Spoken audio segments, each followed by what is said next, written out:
బాబు జగన్ చుట్టూ ఒక పద్మవ్యూహాన్ని పన్నుతున్నాడు సైలెంట్గా. చాలామందికి అర్థం కాని ఏంటంటే జగన్ ఇప్పటికీ ఎందుకు అరెస్ట్ చేయలేదు, ఎందుకు ఇప్పటికే వాళ్ళందరూ తొక్కేయలేదు, ఈ ప్రెజర్ చంద్రబాబు మీద ఉంది. కానీ చంద్రబాబుకు తెలుసు ఈ టైమింగ్ అనేది ఇంపార్టెంట్ రాజకీయాల్లో. టైమింగ్ ఒకటి, ప్రత్యర్థి ఎత్తుల్ని 10 ఎత్తుల్ని ఊహించగలగాలి. ఒక చెస్లో ఎలాగైతే 10 ప్రత్యర్థి ఎత్తుల్ని ఊహించి ముందుగా దానికి ప్రిపేర్ అవ్వాలి. ఇతను ఏం చేస్తే మనం ఏం చేయాలి, తర్వాత మనం అది చేస్తే అతను ఏం చేస్తాడు, అది చేస్తే మనం ఏం ఎత్తేయాలి, మనం వేస్తే అతను ఏం ఎత్తేస్తాడు, ఎంతవరకు అతను వెళ్ళగలడు, ఇవి స్టడీ చేయాలి.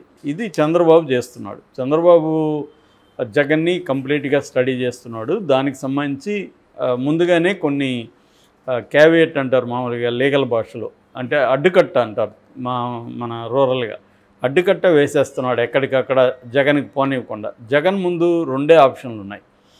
ఒకటి, మోడీ అభయం కావాలి, మోడీని శరణ్జొచ్చాలి, అది ట్రై చేశాడు. గత 5 ఏళ్ళుగా కూడా సక్సెస్ అయ్యాడు. మోడీకి కూడా జగన్ అవసరం ఉండింది కాబట్టి మోడీ జగన్ హెల్ప్ చేశాడు. ఇది కుడ్డు ప్రోకో లాంటిది, అంటే నువ్వు నాకు హెల్ప్ చేయి, నేను నీకు హెల్ప్ చేస్తా, అది సాధ్యమైంది అప్పుడు.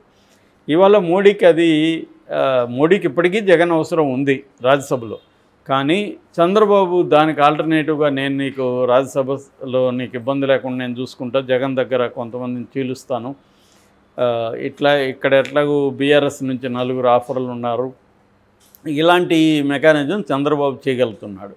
కాబట్టి మోడీకి జగన్ అవసరం అనే దాన్ని తగ్గించేస్తున్నాడు. దీనివల్ల మోడీ హెల్ప్ చేసే పరిస్థితిలో లేదు. ఇప్పటివరకు అపాయింట్మెంట్ అడిగి 1 మంత్ పైన అయితే మోడీ ఏం పట్టించుకోలేదు జగన్ అడిగి. కాబట్టి జగన్ దగ్గర ఉన్న ఆల్టర్నేటివ్ ఏంటి, ప్లాన్ బి ఏంటి, ఇండియా కూటమిలోకి వెళ్తే కనీసం నేషనల్ లెవెల్లో మనది ఇష్యూ అవుతుంది ఇండియా కూటమిలో ఉంటే అని ఢిల్లీలో ఒక ప్రయత్నం చేశాడు. ఇది ఒక పెట్టెకి 2 దెబ్బల్లాగా. జగన్ ఏంటంటే, ఒకటి బీజేపీని ప్రెజర్ చేయడం, మీరు కానీ నాకు హెల్ప్ చేయకపోతే నాకు అనివార్యంగా నేను అలా వెళ్తానని చెప్పడం. 2, ఇండియా కూటమిలోకి వెళ్ళడానికి ఒక అటెంప్ట్ చేయడం, దారిని ఓపెన్ చేసి పెట్టుకోవడం.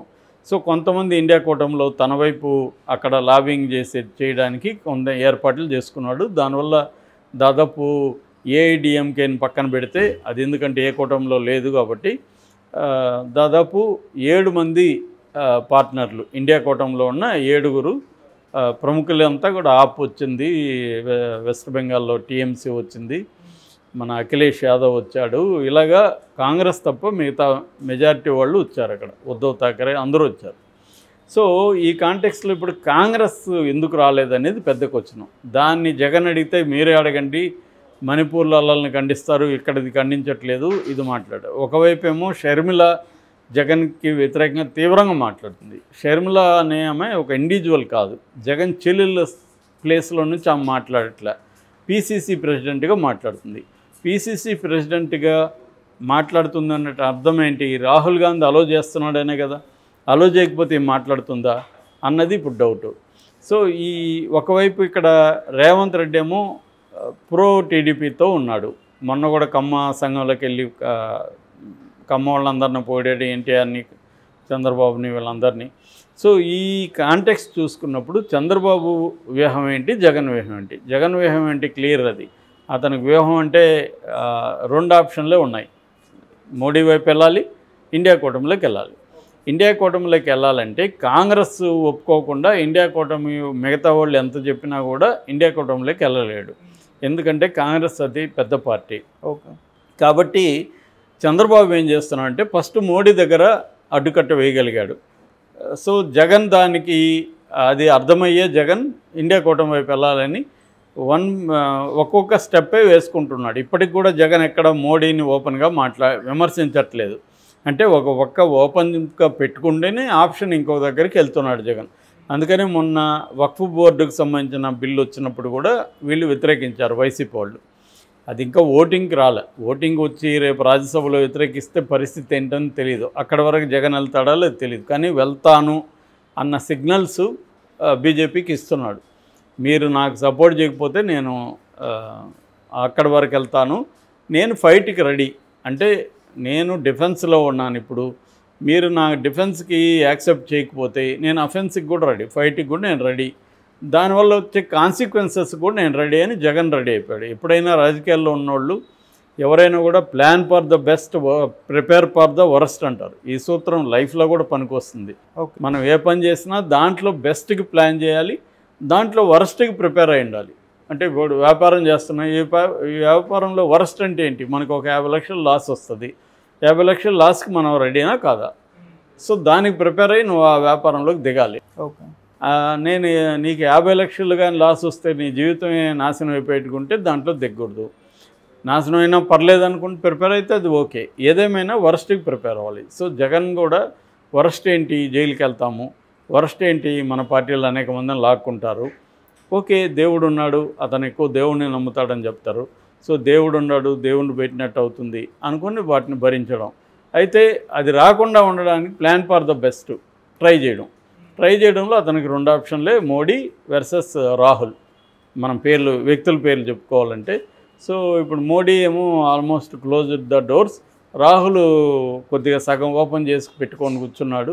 సో రాహుల్ దగ్గరికి వెళ్ళాలా లేదా అనేది ఇప్పుడు రాహుల్ డిసైడ్ చేసే పరిస్థితి ఉంది. సో చంద్రబాబు ఏం చేస్తున్నాడంటే మోడీని కట్ చేయగలిగాడు, రాహుల్ని ఇప్పుడు కట్ చేస్తున్నాడు అని చెప్తున్నారు. రాహుల్ని ఎలా కట్ చేస్తాడు చంద్రబాబు అనుకున్నప్పుడు తెలంగాణ ద్వారా రాహుల్ని కట్ చేస్తాడు.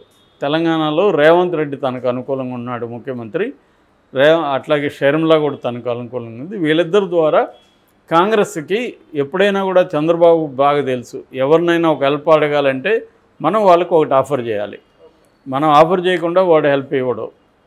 సో ఈ ఆఫర్ ఏంటంటే రేపు పొద్దున కాంగ్రెస్తో తెలుగుదేశం ఇక్కడ పొత్తు పెట్టుకొని మళ్ళీ కాంగ్రెస్ని గెలిపించడానికి తెలుగుదేశం ఇక్కడ హెల్ప్ చేస్తుంది. గతంలో కూడా తెలుగుదేశం హెల్ప్ లేకుండా కాంగ్రెస్ గెలిచే పరిస్థితి లేదు ఇక్కడ. అది రేవంత్ రెడ్డి స్వయంగా చెప్పాడు, తెలుగుదేశం వాళ్ళు మనకు హెల్ప్ చేశారు కాబట్టి మేము గెలిచామని చెప్పాడు. ఎందుకంటే వాళ్ళు దీంతో మెజారిటీతో కదా వచ్చారు. కాబట్టి రేపు మళ్ళీ నేను కాంగ్రెస్తో పొత్తు పెట్టుకుంటానా, లోపాయికారిగా చేస్తానా అవసరం, కాంగ్రెస్తో గెలిపించడానికి నేను ఇక్కడ మళ్ళీ ట్రై చేస్తా, నేను మోడీని డీల్ చేసుకుంటా అనేది రాహుల్కి ఒక ఆఫరు రేవంత్ రెడ్డి ద్వారా వెళ్ళింది. సో ఇటు రేవంత్ రెడ్డి ద్వారా ఆఫర్ వెళ్తే జగన్ ఏమివ్వగలడు కాంగ్రెస్కి? ఇక్కడ మనం రెండుగాని చూస్తే చంద్రబాబుని జగన్ పక్కన పెట్టుకొని చూస్తే కాంగ్రెస్ పాయింట్ ఆఫ్ వ్యూలో నుంచి చూస్తే ఈయన ఒకటి ఆఫర్ చేస్తున్నాడు, అదేంటంటే తెలంగాణలో మళ్ళీ మీకు అధికారం. ఎవరు? చంద్రబాబు. జగన్ ఏమి ఆఫర్ చేస్తున్నాడు? రాజ్యసభలో నాకు 11 మంది ఉన్నారు, వాళ్ళు ఇండియా కూటమి మద్దతు ఇస్తారు, బీజేపీని వ్యతిరేకిస్తారు. ఇక్కడ రాష్ట్రంలో కాంగ్రెస్ కమ్యూనిస్టులతో కలిసి నేను పొత్తు పెట్టుకుంటాను, నెక్స్ట్ ఎన్నికలకి వెళ్తాము, మనం ఇక్కడ గెలిస్తే మీరు కూడా ఉంటారు. ఇక్కడ ఏంటంటే వాళ్ళకి ఇప్పుడు కాంగ్రెస్కి దేశంలో 3 రాష్ట్రాలే ఉన్నాయి, హిమాచల్ ప్రదేశ్, కర్ణాటక, తెలంగాణ. హిమాచల్ ప్రదేశ్ కూడా ఊడిపోయే పరిస్థితిలో ఉంది. తెలంగాణ, కర్ణాటకలో నిలబెట్టుకోవాలి పవర్స్. కనీసం రాష్ట్రాల్లో పవర్ ఉంటే వాళ్ళకి ఫండ్కి కొరత ఉండదు. ఫస్ట్ ఆఫ్ ఆల్ ఇంకొన్ని రకాల ప్రయోజనాలు జరుగుతాయి. అందుకని ఇప్పుడు ఆంధ్రప్రదేశ్కి ఇప్పటికిప్పుడు వాళ్ళకేమి కాంగ్రెస్కో ఇండియా కూటమి వచ్చే పరిస్థితులు, అక్కడ మళ్ళీ పేరుకి ఉన్నా కూడా జగనే రేపు అధికారంలోకి వస్తాడు. కాబట్టి జగన్ మన కంట్రోల్లో ఉంటాడో లేదు తెలియదు. ఇక్కడ రేవంత్ రెడ్డి కంట్రోల్లో ఉంటాడు. రేవంత్ రెడ్డి గెలవాలంటే చంద్రబాబు అవసరం ఉంది. సో ఈ సమీకరణలు తీసుకున్నప్పుడు చంద్రబాబు వైపే మొగ్గు చూపించే అవకాశం ఎక్కువ ఉంది.